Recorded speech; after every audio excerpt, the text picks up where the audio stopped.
Яа энэ чинжүүнүүд маань урагч байгааг хартай. Хоорондоо бүр ингээд базгалтаад энэ нь бүр юм нарийнхан болцсон мэл. Гэтэ хөөрхөн урагч юм. Энэ чинжүү энэ хашногоо эдрийг ингээд сайхан доотлынхан тэр хэрэгтэй хэрэггүй навчнуудыг ингээд танаад өгчдөг юм. Тэгэх юм бол бас ургацсандаа илүү сайн нөлөөлнө, илүү их ургац аавна.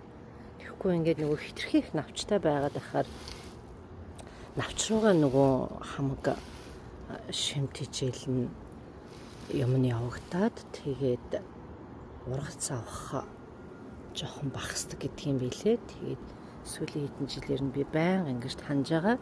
Өрцөй пандор ч гэсэн мөн хашногоо одоо чинжүүний төрлөг бүгдийг. Тэгээ энэ чинжүүнийхээ доогуур энэ силантро хамт тарьцсан парсли ч бас болно.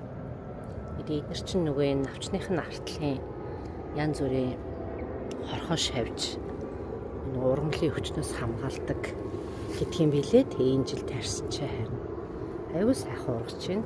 Энэ хашногоо экплантны доор болохоор би тайм буюу нөгөө ганг тарьсан байгаа. Энийхээ дээрээс аваад хатаагаад байгаа. Маш гоё юм шүү дээ. За энд нөгөө Япон чинжүү Shishito pepper гэдэг Япон чинжүү тарьж үтсэн. Ийм жижигхэн чинжүү. Тэгээ энэ ястай айгүй хүрх юм цэцэг мэцэгтэй бас юм декорэшн болоод айгүй гарден гоё чимэг болоод ингээ ургачдаг юм бэ. Тэгээд энэ их таалагдлаа. Янз бүрийн өвчлөж барьж янз бүр болоод ахгүй. Тэгээд маш их хэмжээний чинжүү өгдөг юм бэ. Ээл ингээл хөрхөө өөрөө ургаад ах юм. Усал их уудаг юм бэ. Энийг бол би нэг их айхтар таньж манаагүй. Энэ ерөөсөө яг л энэ цаанаасаа ургасан чигээрээ л ургаж байгаа. Маш жижиг өрсөлгөө ахт нь Солонгос дэлгүүрээс авч ирсэн юм. Тэгээ одоо ингээд ургаад хараа бүр ийм өндөр. Тийм цэцгнүүд нь энэ дээдлийн энэ цэцгнүүд нь их хөөрх юм. Жижигхэн шар цагаан юм цэцэг гардаг. Их гоё ургамал байдаг юм байна. Энэ жил анх удаага тарьж үтсэн. Би бас нэг Солонгос иймэрхүү жижигхэн чинжүү тарьж ирсэн.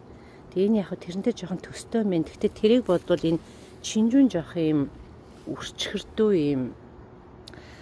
Тэгээд Солонгос чинжүүг бодвол арай жоохон тийм spicy дүү юм уу? Жоохон халуун